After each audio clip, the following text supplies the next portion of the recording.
जी अस्सलाम वालेकुम। आज के लेक्चर आगाज करते हैं। आज कैफ 3 DSR हमारा प्रैक्टिस सेशन है जिसमें हम केस स्टडीज की प्रैक्टिस करेंगे और ये देखेंगे कि हमें एग्जाम में केस स्टडी किस तरीके से आ सकती है। ये चूंकि जो हमारा सब्जेक्ट है DSR, ये इसकी पहली अटैम्प्ट है। इससे पहले हमारे पास पास्ट पेपर्स नहीं है, तो स्टूडेंट्स को थोड़ा सा मुश्किल उसमें ये होती है कि इसमें केस स्टडी किस तरह की आएगी और हमने इसे अटेम्प्ट किस तरह करना होगा। यही एक क्वेश्चन है जिसकी जो कि बेस है इन क्लासेस की जो हम कंडक्ट करने के लिए जा रहे हैं। प्रोबेबली 2 क्लासेस होंगी, एक आज और एक कल। ठीक है, इसमें हम क्या सीखेंगे, स्कोप पहले समझ लीजिए। इसमें हमने ये सीखना है कि DSR के सब्जेक्ट में केस स्टडी जो है वो किस तरह की आ सकती है। ठीक है, और आपने उसको अटेम्प्ट कैसे करना है। इन क्लासेस का मकसद क्या है, क्या सीखना है हमने, DSR में किस तरह की केस स्टडीज आ सकती हैं और हमने उसको अटेम्प्ट कैसे करना है। सिर्फ ये 2 चीजें, और कोई स्कोप नहीं है। मतलब कंसेप्ट रिवाइज करवाना, दोबारा टेस्टिंग करना, उसकी वो मकसद नहीं है। मकसद सिर्फ क्या है, केस स्टडी की एप्लीकेशन, केस स्टडी की प्रैक्टिस। ठीक है, अच्छा अब इसमें थोड़ा सा आपके लिए काम थोड़ा सा ज्यादा है। वो इस वजह से क्योंकि देखिए जब 2-3 अटेम्प्ट हो जाती है ना किसी भी सब्जेक्ट की, तो हमें पता चल जाता है जो पेपर सेटर है ना वो किस तरफ जा रहा है, किस तरह सोच रहा है, इस सब्जेक्ट को वो किस तरीके से लेके चलना चाह रहा है, स्टूडेंट्स को क्या सिखाना चाह रहा है, किस चीज के ऊपर फोकस कर रहा है। ठीक है, इस वक्त चूंकि पहली अटेम्प्ट है तो इसमें हमारे लिए प्लस पॉइंट भी है, नेगेटिव पॉइंट भी है। ठीक है, नेगेटिव पॉइंट क्या है भाई, थोड़ा सा हम ब्लैंक है, हमें नहीं पता कि वो किस चैप्टर के ऊपर ज्यादा फोकस करेगा केस स्टडी के पॉइंट ऑफ व्यू से, किस चैप्टर के ऊपर थ्योरेटिकल पॉइंट ऑफ व्यू से ज्यादा फोकस करेगा, हमें नहीं पता। हमें नहीं पता कि वो किसी चैप्टर के अंदर कौन से कंसेप्ट्स के ऊपर केस स्टडी बनाएगा और कौन से कंसेप्ट्स को वो केस स्टडी के लिए वो अहम नहीं होगा, उसके लिए हमें नहीं पता। तो हम ये अजम्पशन, बैड न्यूज क्या है, हम ये अजम्पशन लेके चलेंगे कि वो किसी भी चैप्टर के कंसेप्ट में से टेस्टिंग कर सकता है। यानी हमारे लिए पहली अजम्पशन क्या है इस क्लास की, कि सारे चैप्टर केस स्टडी के लिए अहम है। ठीक है, आने वाले 1-2 अटेम्प्ट्स में हो सकता है फिर इसको में हम कुछ रिफाइनमेंट ले आए, उसका पता चल जाए एग्जामिनर किस तरीके से सोच रहा है। फिलहाल क्या सोच के हम ये प्रैक्टिस सेशन स्टार्ट कर रहे हैं, सारे चैप्टर्स हैं। तो हम हर चैप्टर में जो टॉपिक्स हैं उनमें क्या केस स्टडी आ सकती है उसको डिस्कस करेंगे। क्लियर जी ये बात, ठीक है जी। अच्छा, लेकिन साथ में गुड न्यूज भी है। गुड न्यूज क्या है कि उमूमी तौर पे जब कोई सब्जेक्ट नया इस तरह का आता है, जैसे हमने इससे पहले एक सब्जेक्ट है BIA का, जब वो नया आया तो उसमें हमने इस चीज को देखा कि जो शुरू की कुछ अटेम्प्ट्स थी, 2-3 अटेम्प्ट्स, उसमें उसने थोड़ा सा स्टूडेंट्स को फेवर दी। यानी समझ लीजिए कि जैसे आप कहते हैं ना कि पेपर कंपैरेटिवली इतना डिफिकल्ट नहीं था। ठीक है, तो एक्सपेक्टेड है, कंफर्म नहीं है, एक्सपेक्टेड है कि वो आपके जो क्वेश्चन पेपर सेट करेगा या पेपर जब आपके स्क्रिप्ट चेक करेगा तो शायद वो कुछ फेवर देगा। ये एक प्लस पॉइंट है। ठीक है, लेकिन बहरहाल हमने आपको पता है कि एक्सपेक्ट तो करते हैं कि अच्छा होगा, लेकिन प्रिपरेशन हमारी किस लेवल की होगी, कभी उधर जाके सब कुछ चैलेंजिंग ही होगा। इसलिए हमने हर चैप्टर को कवर करना है। डन जी। दूसरी चीज, स्टूडेंट अक्सर ये क्वेश्चन सेशन में भी पूछते रहे हैं कि अच्छा एक चीज और आपको बता दूं, इस क्लास का जो प्री रेक्विजिट है ना वो ये है, यानी मैं ये एक्सपेक्ट करके चल रहा हूं कि आपने अपना जो चैप्टर्स हैं वो तैयार किए हुए हैं, पढ़े हुए हैं। क्योंकि अगर कोई चैप्टर आपने नहीं पढ़ा हो ना, जैसे फॉर एग्जांपल चैप्टर 4 है, वो आपने नहीं पढ़ा हुआ, तो उसमें जो भी केस स्टडी का तरीकाकार मैं आपको बताऊंगा या उसमें जो केस स्टडी किस टाइप की आएगी वो आपको सही तरीके से समझ नहीं आ सकेगी। तो ये बात ध्यान में रखिएगा, इस क्लास में दूसरा प्री रिक्विजिट क्या है या प्रिजम्पशन क्या है कि आपने सिलेबस कंप्लीट किया हुआ है। डन जी, ठीक है। तो अगर फर्ज कीजिए जैसे कोई चैप्टर आपका भी रहता है, जैसे चैप्टर 14-15 अभी रहते हैं आपके 2 चैप्टर्स, बाकी तैयार है, तो आपको फिर क्या करना चाहिए कि बाकी के चैप्टर्स के तो ये व्यू करें इस लेक्चर को। चैप्टर 14-15 जो भी आपका तैयार नहीं है उसको स्किप कर दें, पहले उस चैप्टर को तैयार कर लें, फिर आपने इसको वॉच करना है। ठीक है, ये खासतौर पर स्टूडेंट्स के लिए जो कि ऑनलाइन इस लेक्चर को व्यू कर रहे हैं। डन जी। तो पहली चीज हमने क्या सीखी, सारे चैप्टर्स को केस स्टडी के पॉइंट ऑफ व्यू से तैयार करना है। दूसरी चीज हमने क्या सीखी कि किसी चैप्टर की केस स्टडी कैसे अटेम्प्ट करनी है, उससे पहले आपको उस चैप्टर को कवर करना होगा, जो मैं कि एज्यूम करके चल रहा हूं आपने कवर किया। ठीक है जी।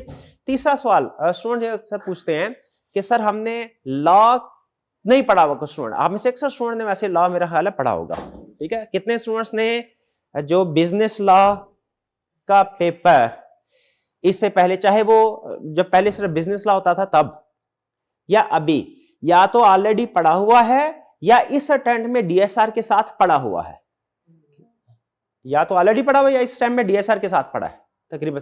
क्लास में कोई ऐसा स्टूडेंट जिसने इस पेपर को डीएसआर का पेपर तो अटेम्प्ट करना है, लेकिन इससे पहले लॉ का पेपर ना इस डीएसआर के पेपर के साथ उठाया और ना पहले कभी पढ़ा है? कोई ऐसा स्टूडेंट जिसने लॉ का पेपर कभी पढ़ा ही ना हो? क्लास में नहीं, लेकिन मे भी ऑनलाइन में कुछ ऐसे स्टूडेंट डेफिनेटली होंगे, बिल्कुल। तो इसका मतलब ये है कि मेजॉरिटी ऑफ स्टूडेंट हमारी क्लास में ऐसे हैं जिन्होंने लॉ का पेपर ऑलरेडी यहां तो पढ़ा हुआ है या इस अटेम्प्ट में डीएसआर के साथ पढ़ा है। ठीक है, अच्छा ये मैं इसको सवाल को क्यों पूछ रहा हूं, वो इसलिए कि आपने लॉ पढ़ा, आपको अंदाजा होगा कि लॉ के पेपर में एक्सटेंसिव केस स्टडीज होती है, एक्सटेंसिव केस स्टडीज होती हैं। ऐसा ही उसमें तो हर चैप्टर के अंदर, हर चैप्टर क्या, हर कंसेप्ट के साथ केस स्टडीज होती है। तो जिन स्टूडेंट्स ने लॉ का पेपर पढ़ा हुआ है या पढ़ रहे हैं, वो कंपैरेटिवली कंफर्टेबल पोजीशन में होंगे। क्यों? क्योंकि केस स्टडीज का उनको अंदाजा होगा कि केस स्टडी किस तरह की आती है, उसमें रिक्वायरमेंट क्या होती है, सिचुएशन कैसे क्रिएट करता है, और हमने उसको कंसेप्ट के साथ लिंक कैसे करना होता है। ठीक है, ऐसे स्टूडेंट कंपैरेटिवली बेहतर।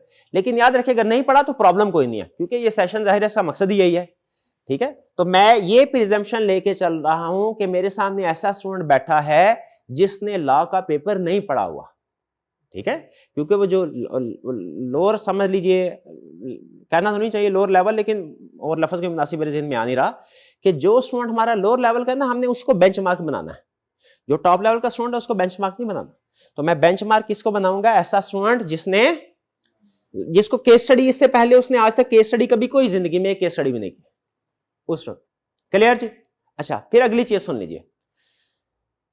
इससे पहले हम आपको कुछ स्टडी गाइड, रिवीजन किट वगैरह या रिवीजन गाइड और कुछ क्लास में कुछ मटेरियल डिस्कस करते थे, तो बताते थे भाई ये कंसेप्ट अहम है, ये concept exam point of view से, केस स्टडी के पॉइंट ऑफ व्यू से अहम है, ये कंसेप्ट रिप्रोडक्शन क्वेश्चन के पॉइंट ऑफ व्यू से अहम है। ठीक है, याद रखिए ये वो चीज नहीं है जो हम डिस्कस करने जा रहे हैं। इसमें सिर्फ ये नहीं, मैं आपको ये बताऊंगा कि इस चैप्टर में ये कंसेप्ट केस स्टडी के पॉइंट ऑफ व्यू से अहम है, नहीं, ये तो आपको बेसिक गाइडेंस मिल गई। अब उससे अगले लेवल की चीज हम डिस्कस कर रहे हैं, क्या कि भाई अगर ये कंसेप्ट केस स्टडी के पॉइंट ऑफ व्यू से अहम है तो उसमें वो क्वेश्चन कैसे पूछेगा और आपने उसको अटेम्प्ट कैसे करना है। यानी सिर्फ आपको जनरल गाइडेंस नहीं दी जा रही कि भैया ये केस स्टडी के पॉइंट ऑफ व्यू से अहम है, इसको केस स्टडी के पॉइंट ऑफ व्यू से तैयार कर लेना। भाई वो तो फिर आप ब्लैंक हो गए ना, भाई केस स्टडी के पॉइंट ऑफ व्यू तैयार करना है तो कैसे करना है, कुछ पता तो चले केस स्टडी आएगी कैसे। ठीक है, तो ये वो जो हमारी स्टडी गाइड होती थी उससे एक स्टेप आगे की चीज है। इसमें हमने आपको ये बताना है कि इस चैप्टर में किस तरह की केस स्टडी आएगी। डन जी? इसके बाद आगे चलते हैं नेक्स्ट। हाँ जी, ये ठीक है। हाँ, और ये मैंने आपको बता दिया कि इसमें प्रिजम्पशन ये लेके चलेंगे हमने कि आपने चैप्टर कंप्लीट किया हुआ है। आपने करना क्या है, अगर आप चाहते हैं, क्योंकि देखिए ये जो टाइम है ना ये आपका बड़ा कीमती है, मैं खुद यही कोशिश करूंगा कि आपका कम से कम वक्त लूं। ठीक है, कोई मैक्सिमम कोई 3-4 घंटे के अंदर अंदर दोनों क्लासेस को मिला के इसको कंप्लीट करना है मैंने। तो आपके लिए एक चीज जरूरी है, क्या? क्योंकि इस फेज पे आके ना हमने बेसिकली ओवरऑल चीजों को कवर करना। ठीक है, तो आपने ये सीखना है कि किस चैप्टर में कौन सी वाली केस स्टडी आएगी, टाइप ऑफ केस स्टडी के ऊपर फोकस करना है। आपने कंटेंट के ऊपर फोकस नहीं करना। जैसे फर्ज कीजिए मैंने आपको एक सिचुएशन दी और उसमें कोई 5 इश्यूज थे। ठीक है, मैंने आपको बताया जी आईटी सिस्टम इंस्टॉल किया गया है, ईआरपी सिस्टम इंस्टॉल किया है, ईआरपी सिस्टम इंस्टॉल करने के बाद ये कुछ प्रॉब्लम्स आई हैं, अब इन प्रॉब्लम का सॉल्यूशन क्या है वो बताएं। प्रॉब्लम्स थी 4, आपने 3 आइडेंटिफाई कर ली, 1 आइडेंटिफाई नहीं की। अब इस क्लास में आपने फिर ये नहीं सोचना यार ये जो मैं आइडेंटिफाई नहीं कर सका इसका सॉल्यूशन क्या था भला, मैं जरा किताब में जाके देखूं कि इसमें क्या कंसेप्ट था और इसकी उसने स्ट्रेटजी क्या बताई थी। इस कंसेप्ट लेवल पे नहीं आना, आपने केस स्टडी लेवल पे अपने आप को रखना है। ये बात समझ रहे हैं? यानी आपने सीखना क्या, वरना पता है क्या, वरना फिर आप वो फिर उधर ही रिप्रोडक्शन वाले स्टाइल पे चले जाएंगे, उस लेवल पे चले जाएंगे कि जी इस स्पेसिफिक कंसेप्ट में क्या लिखा हुआ था, इस स्पेसिफिक कंसेप्ट में क्या लिखा, इस लेवल पे नहीं सोचना। आपने किस लेवल पे सोचना है, भैया इस चैप्टर में से कौन सी टाइप की केस स्टडी आती है और हमने उसको अटेम्प्ट कैसे करना है, ब्रॉड लेवल, बड़ा लेवल। ठीक है, जो ज्यादा अहम लेवल है वो। ठीक है, क्योंकि ये चीज अहम नहीं है केस स्टडी के अंदर 6 पॉइंट्स थे, आपको 4 आते थे, 5 आते थे, 1 या 2 पॉइंट्स नहीं आते थे, ये अहम नहीं है। अहम ये है कि आपको पता चले कि एग्जाम में जो केस स्टडी आई आप पहले से प्रिपेयर्ड हो, हाँ इस तरह की केस स्टडी मैंने की है और मुझे पता है इसमें क्या पूछ रहा है और मैंने लिखना क्या है। ये आपको पता है, जितनी मर्जी तैयारी कर ले, हमेशा जैसे काउंटिंग में होता है, वो जितनी मर्जी किसी एक टॉपिक के क्वेश्चन प्रैक्टिस कर ले, एग्जाम का जो क्वेश्चन आता है वो 100% नहीं कर पाते, कोई ना कोई एडजस्टमेंट उसमें फंस जाती है। उसी तरह हर केस स्टडी में भी ऐसे होता है, ठीक है। तो आपने बजाय ये कि एक एक उसके पॉइंट के ऊपर फोकस कर रहे हो, आपने क्या करना है, आपने ओवरऑल अंडरस्टैंडिंग डेवलप करनी है कि अच्छा ये किस चैप्टर की केस स्टडी है, इसमें क्या पूछ रहा है और हमने क्या अटेम्प्ट करना है। यहां पे कुछ कंसेप्ट ऐसे आएंगे जो आप कहेंगे यार दिल करेगा कि अभी सर को कहते हैं लेक्चर थोड़ी देर रोक ले, मैं जरा किताब को देख के देख लूं कि इसमें लिखा क्या हुआ था, ठीक है, ताकि मेरा क्वेश्चन कंप्लीट हो जाए। केस स्टडी कंप्लीट करवाना मकसद नहीं, आपको अंडरस्टैंडिंग डेवलप करवाना कि केस स्टडी किस तरह की आएगी, क्या रिक्वायरमेंट होगी, आपने प्रेजेंट कैसे करना है, अटेम्प्ट, ये मकसद है, समझ लें। तो ऐसा ना हो कि छोटे छोटे कंसेप्ट को पकड़ने के चक्कर में आप बड़े कंसेप्ट को कंप्रोमाइज कर दें। बड़ा कंसेप्ट हमारा क्या है भाई, केस स्टडी अटेम्प्ट करना सीखनी है कि किस चैप्टर में किस तरह की केस स्टडी आएगी। छोटा कंसेप्ट क्या है भाई, इस प्रॉब्लम का ये सॉल्यूशन है, इस प्रॉब्लम का क्या सॉल्यूशन है, वो केस स्टडी के अंदर जो डिफरेंट प्रॉब्लम्स आएंगी। तो आपने छोटे कंसेप्ट के ऊपर फोकस नहीं करना इस क्लास में, किसके ऊपर फोकस करना है, बड़े कंसेप्ट के ऊपर। डन जी, स्टार्ट करें। सबसे पहले हमारा पहला चैप्टर याद है आपको हमारा किस चीज से रिलेट करता था, types of data and sources से, ठीक है जी। तो आइए, इसमें कितनी तरह की केस स्टडी वो हमसे पूछ सकता है। अच्छा, ये केस स्टडी में व्हाट्सएप ग्रुप में भी शेयर की थी, लेकिन वो थोड़ा इमेज फॉर्म में, थोड़ा रंग बिरंगी शक्ल में। वो रंग बिरंगी जब केस स्टडी आपने देखी है वो, अच्छा वैसे आपसे फीडबैक भी देना चाह रहा था, जो रंग बिरंगी किस्म की केस स्टडीज आती हैं कि ये कैसे आएगी, कैसे अटेम्प्ट करना है, वो ज्यादा बेहतर रहता है रिवीजन के लिए या इस तरह वो पीडीएफ की शक्ल में, वो अच्छा कुछ स्टूडेंट के लिए वो बेहतर है, कुछ स्टूडेंट के लिए पीडीएफ, ठीक है, दोनों शेयर कर देंगे, कोई बात नहीं, दोनों तरह से शेयर कर देंगे। आगे चलते हैं। सबसे पहले इसमें चैप्टर 1 में कितनी तरह की केस स्टडी एक्सपेक्टेड है। पहली case study data classification scenario, ये समझ लीजिए टाइप ऑफ केस स्टडी आपको बताई है, डाटा क्लासिफिकेशन सिनेरियो। अच्छा, क्या और भी कोई टाइप की केस स्टडी आ सकती है, बिल्कुल, data quality diagnosis scenario, data quality diagnosis, भाई ये क्या, ये भी डिस्कस करते हैं हमने। तीसरी कौन सी case study, ethics and compliance judgement scenario, ethics and compliance, ये 3 तरह की केस स्टडी चैप्टर 1 में एक्सपेक्टेड है, ठीक है। डाटा क्लासिफिकेशन सिनेरियो में क्या होगा, जैसा नाम से आपको इंडिकेट हो रहा है, क्या होगा, वो कोई सिचुएशन आपको देगा जिसमें डिफरेंट टाइप्स ऑफ डाटा होगा और आपसे क्या कहेगा, क्लासिफाई करो, इसको क्लासिफाई करो, ठीक है। वो क्या करेगा, what may be given in exam. अच्छा, हर जो केस स्टडी हमने सिखाई है ना, टाइप ऑफ केस स्टडी, उसको हमने 3 हिस्सों में डिवाइड किया है फर्दर। एक के एग्जाम में दिया क्या होगा, यानी आपको पता है जो केस स्टडी होती है ना, असल में एक होता है रिप्रोडक्शन का क्वेश्चन, जिसमें सीधा पूछ रहा था भैया ये इसको डिफाइन करो, डिस्क्रीट डाटा क्या होता है इसको डिफाइन करो, यह है रिप्रोडक्शन का क्वेश्चन। जो केस स्टडी होती है ना, जिन स्टूडेंट्स ने पहले कभी कोई केस स्टडी नहीं देखी हुई, उनके लिए खास तौर पे कह रहा हूं मैं, जो केस स्टडी होती है उसमें पहले कोई ना कोई सिचुएशन बताता है, जिसमें कोई कंपनी होगी, उस कंपनी के अंदर कुछ एम्प्लॉयज होंगे, कुछ कंपनी के सिस्टम नया इंप्लीमेंट किया गया होगा, कुछ चेंजेस होगी, और फिर एंड पे नीचे रिक्वायरमेंट होती है, यानी पहले सिचुएशन फिर नीचे रिक्वायरमेंट। और रिप्रोडक्शन के क्वेश्चन में क्या होता है, डायरेक्ट रिक्वायरमेंट, ठीक है। अच्छा, आप जिन स्टूडेंट ने लॉ पढ़ा है, केस स्टडी पढ़ा है, उनको थोड़ा बोरिंग लग रहा होगा, सर ये तो हमें पता है बेसिक चीज क्यों बता रहे हैं, लेकिन मैंने आपको बताया मेरा फोकस क्या है, वो स्टूडेंट जिसने इससे पहले कभी केस स्टडी नहीं पढ़ी हो। तो एक छोटा सा बिजनेस केस होगा जिसमें लिस्ट ऑफ डाटा आइटम्स होगी, कुछ उसने डाटा आइटम्स दी होंगी, ये भी डाटा, ये भी डाटा, ये भी डाटा। सर हम अपने बिजनेस के लिए कस्टमर से ये डाटा कलेक्ट कर रहे होते हैं। आपने अक्सर देखा होगा कभी कोई बिजनेस की सर्विसेज हासिल करते हैं वेबसाइट पे, वो कहते हैं छोटा सा फॉर्म फिल कर दो, छोटा सा, ये वो चीज है। कह रहा है डाटा आपको बताएगा क्या डाटा, कुछ भी हो सकता है, इससे कोई लेना देना नहीं क्या डाटा। मिसाल के तौर पे कस्टमर की एज क्या है जी, पेमेंट मेथड क्या, कैश के जरिए पेमेंट करेंगे, आप कार्ड के जरिए से पेमेंट करेंगे, फीडबैक दीजिए, ठीक है, सेल्स पर डे कितनी है, रेटिंग वगैरह कितनी है, ये सारे डाटा आएगा। और आपसे क्या रिक्वायरमेंट, व्हाट में भी रिक्वायरमेंट क्या भैया इसको क्लासीफाई करो। अब क्लासीफाई में कुछ भी कह सकता है, हो सकता है कि क्वालिटेटिव और क्वांटिटेटिव क्लासीफाई करो, हो सकता है अगर क्वांटिटेटिव है तो साथ में मुझे ये भी बताओ डिस्क्रीट है कि कंटिन्यूस है, क्वालिटेटिव है तो बताओ नॉमिनल है कि ऑर्डिनल है, या आपसे कह सकता है बताओ स्ट्रक्चर्ड है, सेमी स्ट्रक्चर्ड है या अनस्ट्रक्चर्ड है, ठीक है। स्ट्रक्चर्ड अनस्ट्रक्चर्ड तो आपको अंदाजा हो गया होगा ना, वो जो टेबल रोज होते हैं। और अनस्ट्रक्चर्ड क्या है, वो जैसे हम लिखते हैं ईमेल्स वगैरह। शाबाश शाबाश, कहता है ये क्लासिफिकेशन रिक्वायर्ड होगी। ठीक है, तो मुझे बताइए चैप्टर 1 में पहला टाइप ऑफ केस स्टडी क्या होगी? Data classification. डाटा देगा, आपसे क्लासिफाई करो। करना क्या है? सिंपल, भी क्लासिफाई कर देना है।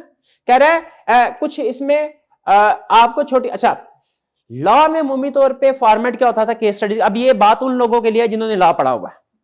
लॉ में मुममी तौर में क्या कहते हैं? हम कहते थे अच्छा एक सेट पैटर्न होता था कि भैया रेलिवेंट लीगल प्रोविजन लिखनी है, फिर डिसीजन है, फिर बेसिस ऑफ डिसीजन है। अमूमी तौर पे केस स्टडी के ये 3 सेक्शन होते थे। कभी कभी रेलिवेंट लीगल प्रोविजन नहीं भी लिखते थे। यहां पे आपके लिए गुड न्यूज है। गुड न्यूज क्या है? 2 गुड न्यूज। पहली चीज, कोई सेट पैटर्न नहीं है, यानी आपने उसको पढ़ा, कंसेप्ट आपके जहन में आया, जैसा कंसेप्ट जहन में आया आप उसको अटेम्प्ट कर सकते हैं। कोई इसका सेट पैटर्न केस स्टडीज का लॉ की तरह नहीं है। लॉ में मुममी तौर पे यूनिवर्सल अप्रोच होती थी, इसमें कोई यूनिवर्सल अप्रोच नहीं है। हर केस स्टडी चैप्टर 1 की केस स्टडी हो सकता है डिफरेंट वे में हो, चैप्टर 2 की डिफरेंट में हो। ठीक है, तो आपको वहां पे बैठ के जो प्रॉब्लम समझ में आई और जो सोल्यूशन आपको लग रहा है कि जिसमें आप उसको अटेम्प्ट कर सकते हैं। पहली चीज ये कि इसमें कोई सेट पैटर्न नहीं है। ठीक है, कि आप हर केस स्टडी को उसी पैटर्न के मुताबिक सॉल्व करें, नहीं। दूसरी चीज क्या, लॉ के पेपर में मुममी तौर पे होती थी स्पेसिफिक लीगल टर्म्स जिनको आपने एज इट इज यूज करना होता था। बाकी के कंसेप्ट्स को आप अपने अल्फाज में लिख सकते हैं, लेकिन जो स्पेसिफिक लीगल टर्म्स होती है ना, उनको आप, जैसे वो एक लॉ में कंसीडरेशन की टर्म होती थी, वो लीगल टर्म है, उसको हम चेंज नहीं कर सकते। लेकिन डीएसआर के पेपर में आप टर्म्स को चेंज कर सकते हैं। जैसे मुझे रिडंडेंसी की टर्म मुश्किल लगती है, फर्ज करें और एग्जाम में नहीं ज़हन में आया, और डुप्लीकेशन लिख दें, कोई प्रॉब्लम नहीं है इसमें। तो ये लॉ के पेपर की तरह इसमें कोई 2 पाबंदियां नहीं है। क्या? ना कोई सेट पैटर्न है केस स्टडी का और ना ही स्पेसिफिक टर्मिनल। हां, कुछ टर्म्स ऐसी हैं जो अगर आप वही यूज करें तो अच्छा है, मतलब जितनी टर्म्स हो सके। ये मैं वहां पे आपको बेनिफिट दे रहा हूं जहां पे आपके जहन में नहीं आता, वरना अगर आपके जहन में कुछ टर्म्स हैं जो आपने, तो बिल्कुल आप उनको यूज कर सकते हैं। क्लियर? चलिए, तो कह रहा है क्या है जी, आपने आपसे पूछिए क्या ये न्यूमेरिक डाटा है कि नहीं। इस सवाल का जवाब आपको क्या हेल्प करेगा? क्वांटिटेटिव क्वालिटेटिव में देखें ऑर्डर मैटर करता है कि नहीं। इस सवाल का जवाब क्या है? Nominal order. और क्या फिक्स टेबल फॉर्मेट में स्टोर होता है कि नहीं होता? सिंपल, बस ये सिखाना था, बस हो गया केस स्टडी। तो बताइए चैप्टर 1 की पहली केस स्टडी क्या पूछ सकता है? Classification of data. बस ये अगर आपके जहन में आ गया ना, तो समझिए आप एग्जाम के लिए तैयार हो गए इतना। बाकी सिर्फ आपकी प्रैक्टिस के लिए कि आपको थोड़ा सा एक डेमो मिल जाए केस स्टडी का। आगे एक एग्जांपल मॉडल केस भी दिया हुआ है। ठीक है, वैसे तो अगर ये समझ आ जाए तो आप तकरीबन तैयार है, लेकिन फिर भी एहतियातन हमने एक मॉडल केस को भी साथ में इंक्लूड किया है। एक मैं इसको एंड कर लूं मॉडल के जी। तो अब बताइए एग्जाम में फिर क्या होगा? जैसे छोटी सी एग्जांपल, अच्छा ये एक चीज दे दूं, ये मॉडल केस कंसेप्ट के पॉइंट ऑफ व्यू से मॉडल केस है, लेंथ के पॉइंट ऑफ व्यू से मॉडल केस नहीं है। यानी एग्जाम में जो केस स्टडी आएगी उसकी लेंथ ज्यादा होगी, लेकिन कंसेप्ट यही निकलेगा। कंसेप्ट क्या? डाटा दिया है, कहेगा भैया इसकी क्लासिफिकेशन कर दो। लेकिन वो थोड़ा आपको पता है पैराग्राफ फॉर्म में 1.5-2 पैराग्राफ जो है ना, 2-3 पैराग्राफ में इंफॉर्मेशन प्रेजेंट करता है। तो इंफॉर्मेशन प्रेजेंटेशन उसकी डिफरेंट होगी, लेकिन कंसेप्ट डन जी। जैसे अगर मैं आपसे पूछूं कोई मोटा मोटा, तसल्ली से घर जाके आप प्रैक्टिस कर लीजिएगा, अभी आपको सारे नोट्स मिल जाएंगे। लेकिन मोटा मोटा मैं आपसे पूछता हूं, फर्ज कीजिए कि कस्टमर आईडी है, जरा क्लासिफिकेशन करें। ठीक है, या ये कस्टमर एज है, इसकी क्लासिफिकेशन करें। कौन सा डाटा है? ठीक है, कस्टमर आईडी। अच्छा, आईडी है क्वालिटेटिव। अब आप कहेंगे सर आईडी तो नंबर होता है। आपको पता है नंबर भी क्वालिटेटिव हो सकता है, वो डिपेंड करता है उसका यूज कैसे करते हैं आप। जैसे जो रेटिंग होती है, रेटिंग 1 2 3 4 5, 1 स्टार 2 स्टार 3, रेटिंग क्या है भला? क्वालिटेटिव। तो इसी तरह आपके रोल नंबर है, आपके में आ रहा होगा रोल नंबर सर 1 2 3 4 5, ऐसे नहीं, बल्कि ऐसे होता है C12। जैसे मुझे अपना कॉलेज का रोल नंबर याद है, वो क्या था? B3172। बी से मुराद सेक्शन होता था। ठीक है, तो ये जो रोल नंबर वगैरह होते हैं ना, या कस्टमर आईडी होते हैं, ये क्या है? क्वालिटेटिव। ठीक है, और स्ट्रक्चर्ड है, अनस्ट्रक्चर्ड है। ये कस्टमर आईडी स्ट्रक्चर्ड है अनस्ट्रक्चर्ड है, यानी क्या इसे टेबल की फॉर्म में हम प्रेजेंट कर सकते हैं, अरेंज कर सकते हैं, बिल्कुल कर सकते हैं। ठीक, अच्छा जरा बताइए पेमेंट मेथड क्वांटिटेटिव है क्वालिटेटिव है? पेमेंट मेथड क्वालिटेटिव है, शाबाश। ठीक है, कैश के जरिए से पेमेंट करेंगे, क्रेडिट कार्ड के जरिए से करेंगे? ठीक है, अच्छा अब पेपाल के जरिए से करेंगे, बिल्कुल ठीक। अच्छा और बताइए कि अगर ये क्वालिटेटिव है, नेक्स्ट नॉमिनल है या कि ऑर्डिनल है? नॉमिनल, शाबाश। क्यों? क्योंकि प्रेफरेंस नहीं, हम ये नहीं कह सकते एक मेथड दूसरे भी बेहतर है भाई, हर एक की अपनी ऑप्शन है, उसके पास जो अवेलेबल हो वो उसको यूज कर सकता है। और क्या इसको हम अरेंज फॉर्म में या टेबल फॉर्म में, जैसे एक्सेल के अंदर बॉक्सेस की शक्ल में इंफॉर्मेशन को प्रेजेंट कर सकते हैं? सर ये कस्टमर ने कैसे पेमेंट की? कैश के जरिए से। इसने कैसे की? कार्ड के जरिए, फिर अगला कैश, फिर अगला कार्ड, बाद में फिल्टर लगा के एनालिसिस करना आसान हो जाएगा। डन जी। तो ये हमारा कौन से वाली टाइप हुई? पहली टाइप, जिसमें क्या करना है हमने? डाटा की क्लासिफिकेशन। डन जी, समझ गए? ग्रेस्टा की केस स्टडी आएगी, सॉल्व कर लेंगे। नेक्स्ट टाइप की तरफ जाते हैं, type 2 case study. Type 2 case study क्या है जी? टाइप 2 केस स्टडी है डाटा क्वालिटी डायग्नोसिस सिनेरियो। थोड़ा थोड़ा आपको हेडिंग से अंदाजा हो जाएगा कि किस तरह की केस स्टडी है। ठीक है, इसमें क्या होगा? ये कह रहा है a case where data looks usable, data सही लग रहा है बट हैज हिडन प्रॉब्लम, लेकिन इसमें कुछ प्रॉब्लम होगी। इसमें आपके सामने कुछ इंफॉर्मेशन बताएगा, हम कलेक्ट कर रहे हैं, लेकिन अब की बार क्लासिफिकेशन नहीं पूछेगा, कहेगा सर जी इस इंफॉर्मेशन में ना कुछ गड़बड़ है। भाई हम कस्टमर को फोन लगाते हैं ना, जो नंबर लिखा है आगे से कहता भैया ये नंबर वैलिड ही नहीं है। ठीक है, हम चाहते हैं कस्टमर ए ने पूरे साल में हमारे पास कितनी सेल की हमारी शॉप से, बिजनेस से, तो हमें पता चलता है जी एक्चुअल जितनी सेल थी वो ज्यादा थी, जो हमने क्वेरी लगाई है, क्वेरी रन किया, उसके बाद कम सेल आई है। क्या पता चला कि एक दूसरी दफा जब वो आया था, पहली दफा उसने अपना नाम फर्ज कीजिए मोहम्मद आसिफ बताया था, दूसरी दफा जब आया तो उसने अपना नाम एम आसिफ बता दिया, तो वो दो कस्टमर शो हो रहे हैं, एक एम आसिफ के नाम से, एक मोहम्मद आसिफ के नाम से। तो क्वेरी तो सही जवाब नहीं देगी। डाटा बताएगा इसमें भी क्या कलेक्ट कर रहे हैं, लेकिन अब इसमें क्या आएगा? कोई ना कोई साथ मसला जरूर बताएगा। कह रहा है case where data looks usable but has hidden problem. Hidden problem क्या हो सकती हैं? किसी फील्ड की मिसिंग वैल्यू हो सकती है, भाई ने अपने घर का नंबर ही नहीं बताया, कहीं कॉलेज से कंप्लेन ना कर दे, कॉलेज भैया नहीं रहा। डुप्लीकेट्स हो रहे हैं, डाटा डुप्लीकेट हो रहा है। ठीक है, डुप्लीकेशन भी प्रॉब्लम होती है ना। वो क्या था वो 1NF 2NF 3NF, ये मुझे याद आ रहा है डुप्लीकेट से। ये क्यों याद आ रहा है? हाँ जी, शाबाश। ठीक है, डाटा ये भी प्रॉब्लम। आउटडेटेड रिकॉर्ड, लेटर लिखा, पता चला सर वो तो 3 साल पहले घर छोड़ गए हैं, लेटर वापस आ गया। ठीक, inconsistent format, wrong entries, format ही कंसिस्टेंट नहीं है, फॉर्मेट ही कंसिस्टेंट नहीं है। ये मुझे याद है, मैंने जब ट्रेनिंग थी ना हमारी बहुत बड़ी, मैंने ट्रेनिंग के अंदर बंदा अच्छे काम भी करता, सीखता, गलतियां भी करता है। एक बड़ी गलती थी ना, जो बड़ी गलती, वो था हमारा क्लाइंट इंटरनेशनल क्लाइंट था, उसमें हम बिल्स भेजते थे उनको कि सर हमने यहां से यहां तक ये काम किया, यहां से यहां तक ये काम किया, इसमें इतने, और यहां से यहां तक ये काम किया। तो उसमें मुझे याद है हमेशा जब भी ये डाटा फॉर्मेट है, मुझे इनकंसिस्टेंट फॉर्मेट में वो याद आ जाती है। हमारे यहाँ चलता है डेट का format day DD MM YY, international client था गोरे, वो फॉर्मेट उठाते हैं MM DD YY। वैसे तो ये प्रैक्टिस अपनी अपनी कंपनी की वेरी करती है। तो जो हमने जो बेसिकली वो बनाया, उसमें कुछ एंट्रीज ऐसी थी जो DD MM YY की थी, और कुछ एंट्री थी जो पहले मंथ बाद में डे। फिर तो समझ लीजिए वो जो जॉब थी ना 4 दिन की, वो फॉर्मेट चेंज होने के, जैसे 3-4 की बजाय 4-3 लिख दिया, तो वो था फॉर एग्जांपल 4 मार्च से, वो पता चला वो 3 अप्रैल से हो गया।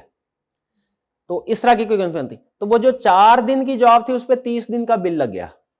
अब उन्होंने कहा सर आप तो हमें गलत बिल बना के भेजते हैं, बिल बार है, मसला रिजॉल्व हो गया, क्यों? पता चल गया नेचर ऑफ प्रॉब्लम क्या है। लेकिन बताना ये चाह रहा हूं, बात का छोटी छोटी गलतियां होती हैं।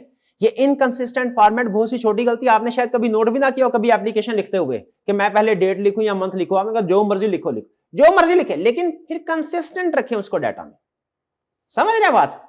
तो ये प्रॉब्लम, रॉन्ग एंट्रीज हो सकती हैं। ठीक है, एंट्री जैसे मैंने क्लास में आपको एग्जांपल दी थी, बैंक वाले को आपने नंबर लिखवाया, उसने नंबर गलत लिख लिया ब्रांच वाले ने।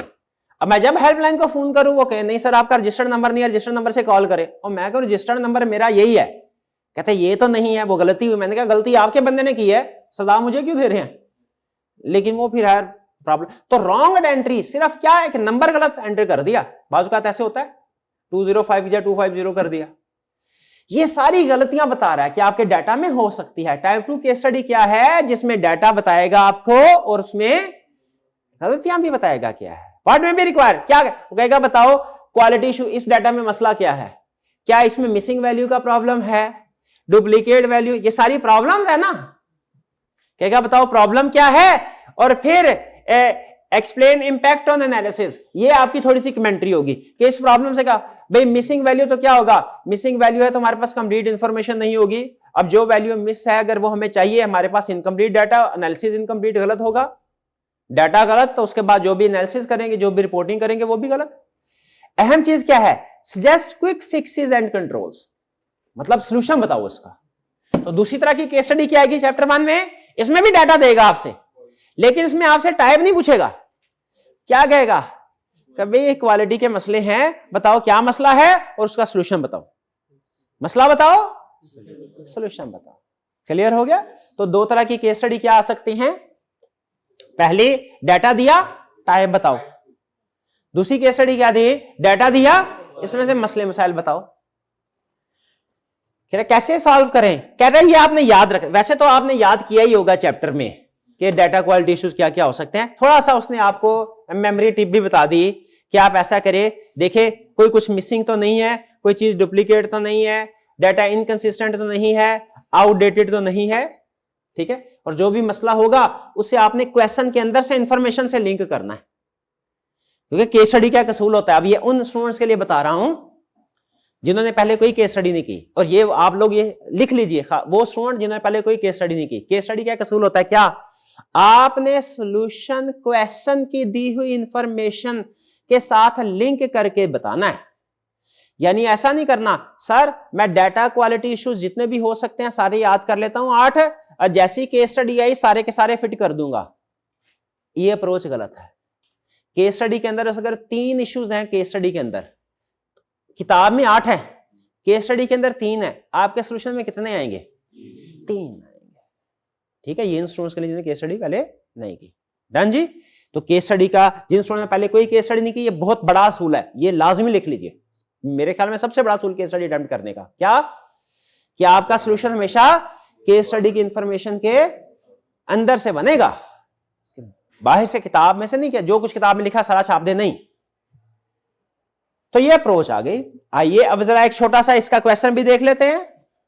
क्या है जी इसमें, कह रहा है कंपनी वांट्स, देखिए मॉडल केस कह रहा हूं, लेकिन इसका ये मतलब नहीं है इसी तरह का केस आएगा, कंसेप्ट यही होगा टेस्टिंग, लेकिन प्रेजेंटेशन ऑफ इंफॉर्मेशन थोड़ी बड़ी होगी एग्जाम में। ठीक है, पैराग्राफ में देंगे, लेकिन कंसेप्ट इंशाल्लाह यही होगा। कह रहा है company wants to predict monthly sales using its customer data set. Data set मतलब डाटा, जो भी डाटा इकट्ठा किया। यू नोटिस पहला, many customers have blank phone numbers. बताइए क्या है, सॉल्यूशन बताएं, सॉल्यूशन बताएं। नहीं फिल नहीं करना, ये तो बाद का सॉल्यूशन हो गया जब मिसिंग है। मुझे वो सॉल्यूशन बताएं कि प्रिवेंटिव सॉल्यूशन, यानी पहले ये मसला हो ही ना, मसला हो ही ना, बताएं उस फील्ड को रिक्वायर्ड कर दिया जाए। कभी ईमेल अकाउंट बनाया आपने, उसमें जब इंफॉर्मेशन मिसिंग हो जाए तो बाद में गूगल वाले फोन करके पूछते हैं सर ये इंफॉर्मेशन आपने फॉर्म में नहीं डाली थी, बताइए जरा क्या हम निकले, क्या करते हैं उसी वक्त रिक्वायर्ड फील्ड। हाँ जी, तो आगे प्रोसीड ही नहीं होता। ये कंट्रोल, ये आपने सजेस्ट करना है क्या, फील्ड को रिक्वायर कीजिए। अच्छा फिर आगे, same customer pair twice with slightly different names. एक ही कस्टमर है, ये तो डुप्लीकेशन हो गई। ठीक है, तो डुप्लीकेट, इसका क्या करें, यूनिक आईडी बनाएं और उस आईडी के साथ एंट्री करें। ठीक है, यार वो प्राइमरी की का कंसेप्ट। हाँ जी, डेट्स आर मिक्स्ड फॉर्मेट। वो हो ये तो वही, इस गलती के साथ तो मेरा एक क्या कहना चाहिए, जज्बाती लगाव है ना। डेट्स आर मिक्स, तो क्या करें, फॉर्मेट स्टैंडर्डाइज करें, यूनिक फॉर्मेट हो, उसी फॉर्मेट को चूज जो कि आपकी ऑर्गेनाइजेशन की पॉलिसी है। पहले डेट रखनी है, बाद में मंथ, वो रखें, पहले मंथ बाद में डेट, तो वो मतलब मसला ये नहीं है कि पहले क्या रखना है बाद में क्या रखना है, मसला क्या है, कंसिस्टेंट रखें। Some customer dash were last updated 5 years ago, periodic refresh करें डेटा, ठीक है, कुछ अर्से के बाद कस्टमर से दोबारा इंफॉर्मेशन लें। क्लियर, तो समझ रहे हैं। तो अभी तक चैप्टर 1 में कितनी तरह की केस स्टडी आएंगे, 2 तरह की। एक डाटा दिया, क्या पूछा, क्लासिफिकेशन। दूसरा, हाँ जी, डाटा दिया और उसमें कोई ना कोई क्वालिटी इश्यूज थे, ठीक है। अच्छा, और ये एक बात आपको मैं बताऊं, जैसे जैसे आप आगे चलते जाएंगे ना, चैप्टर चेंज होंगे लेकिन type of case study repeat होंगी। जैसे बहुत से चैप्टर्स के अंदर एक टिपिकल फॉर्मेट होता है, क्या आपको एक सिचुएशन देके कहता है इसमें मसले मसाइल हैं, इसमें से चीजें ठीक करें, ये एक टिपिकल केस स्टडी है। ये हमारे लिए 6-7 चैप्टर में इस तरह की केस स्टडी आ सकती है। क्या आपको किसी कंपनी के बारे में इंफॉर्मेशन देगा, उसमें कुछ मसले मसाइल होंगे, जैसे ये डाटा सेट वाले मसले मसाइल है, और आपसे क्या कहेगा, वे मसला आइडेंटिफाई करे क्या है, इसका सॉल्यूशन बताएगा, थोड़ी थोड़ी वेरिएशन। तो जैसे जैसे आपके केस स्टडी आगे चलती जाएगी, आप इजी होते जाएंगे। शुरू में थोड़ा लगेगा आपको प्रॉब्लम। डन जी, दूसरी केस स्टडी भी। तीसरी केस स्टडी क्या है, ethics and compliance judgmental scenario. यानी एथिक्स एंड कंप्लायंस, क्या हमने डाटा कलेक्शन में कुछ पढ़ा हुआ कि एथिक्स होंगी, कुछ लीगल रिक्वायरमेंट्स अप्लाई होती हैं। डाटा कलेक्शन पे कुछ एथिकल रिक्वायरमेंट्स भी हैं, कुछ लीगल रिक्वायरमेंट्स भी है, जिनकी कंप्लायंस को इंश्योर करना है हमने। अब सोचें, खुद से सोचें क्या केस बनेगा, उधर ना देखें, खुद से सोचें कि कंपनी डाटा कलेक्ट कर रही होगी, हाँ जी, रिक्वायरमेंट्स पूरी नहीं कर रही होंगी, और आपसे फिर वो रिक्वायरमेंट में क्या पूछेगा, कौन कौन सी रिक्वायरमेंट पूरी नहीं हो रही बताओ, और फिर उसका हल भी बताओ।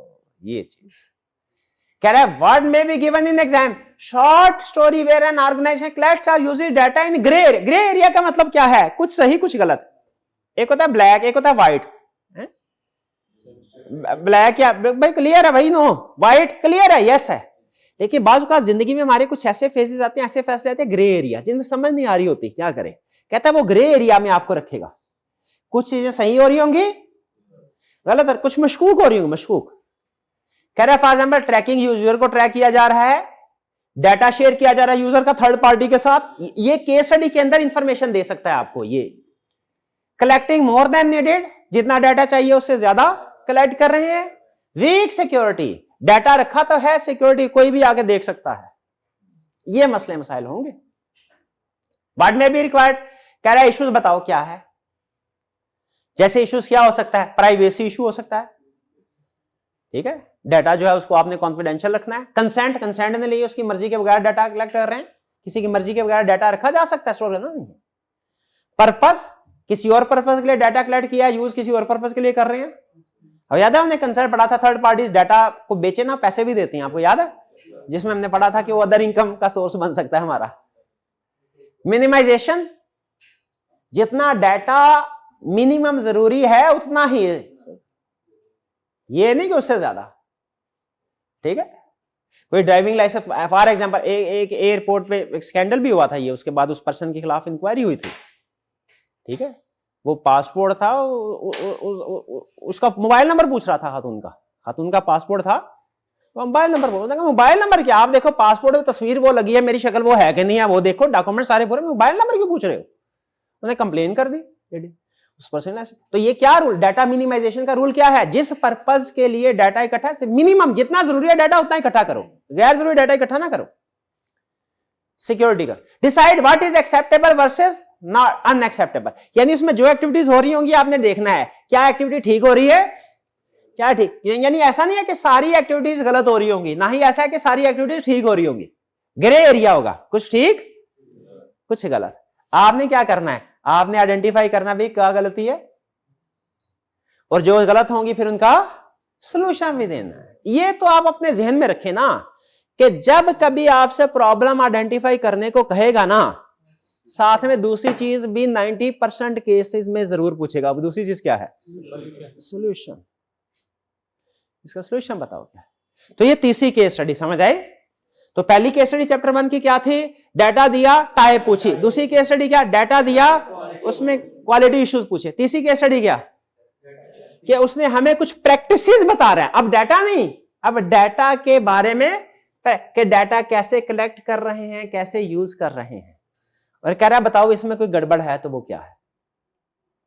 ठीक है, अप्रोच क्या हो रही है, कह रहा है भैया ये वैसे तो वही आपने याद किए होंगे ये सारे प्रिंसिपल्स, ठीक है, ये थे ना चैप्टर में, ठीक है। कह रहा है भैया इनको याद करो, कंसेंट है कि नहीं, उसी पर्पस के लिए कलेक्ट किया जा रहा है कि नहीं, प्रॉपर सिक्योर्ड है कि नहीं, फेयर है या नहीं, फेयरनेस का मतलब भाई बता के इन्फॉर्म करके उसको यूज किया जा रहा हो वगैरह वगैरह।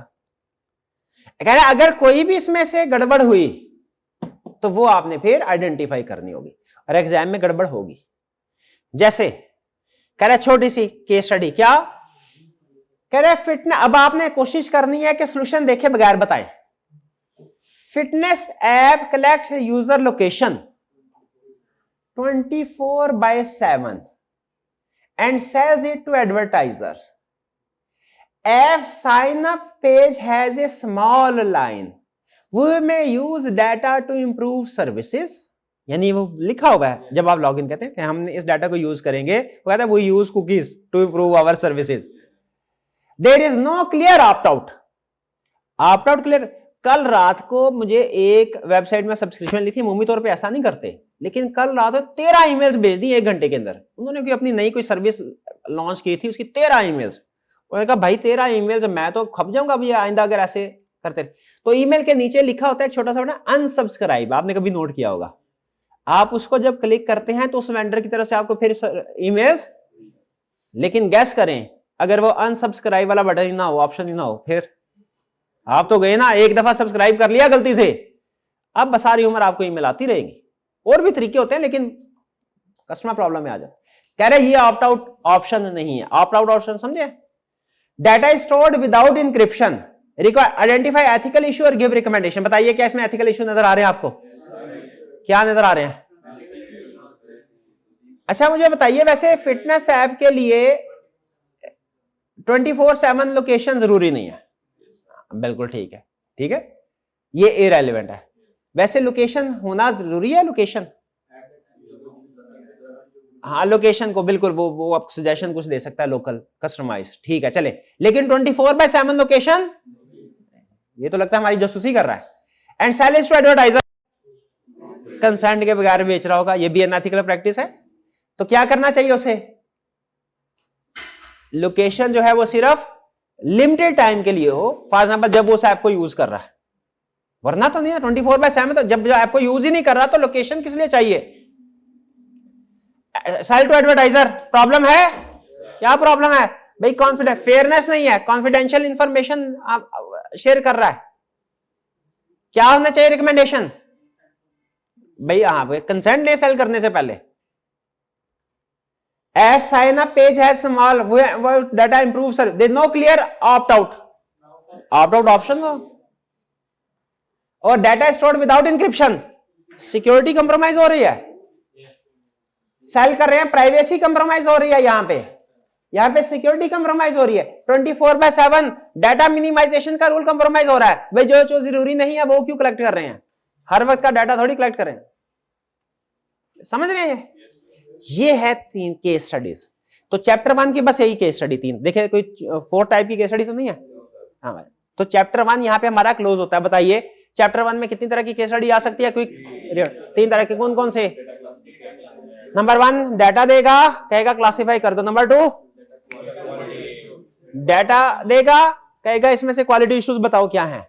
और नंबर 3 किसी कंपनी के डाटा यूजेज प्रैक्टिसेस के बारे में बताएगा, कंपनी कैसे डाटा यूज कर रही है, और आपसे बताएगा इसमें जो गलत प्रैक्टिस है वो आइडेंटिफाई करो, सॉल्यूशन दो। डन जी, कंफर्टेबल है? अच्छा आपके लिए जब आप रिवीजन कर रहे होंगे ना, अभी तो फर्स्ट टाइम सीख रहे हैं तो ये सारा पढ़े, रिवीजन कर रहे होंगे तो अगर सिर्फ ये जो ब्लैक में हमने इसको शो किया हुआ ना टाइप, ये आप याद कर लें बस, और आपके जहन में आ जाए कि इसमें क्या पूछ रहा है और कैसे बताना है, तो काफी आगे पढ़ने की जरूरत नहीं।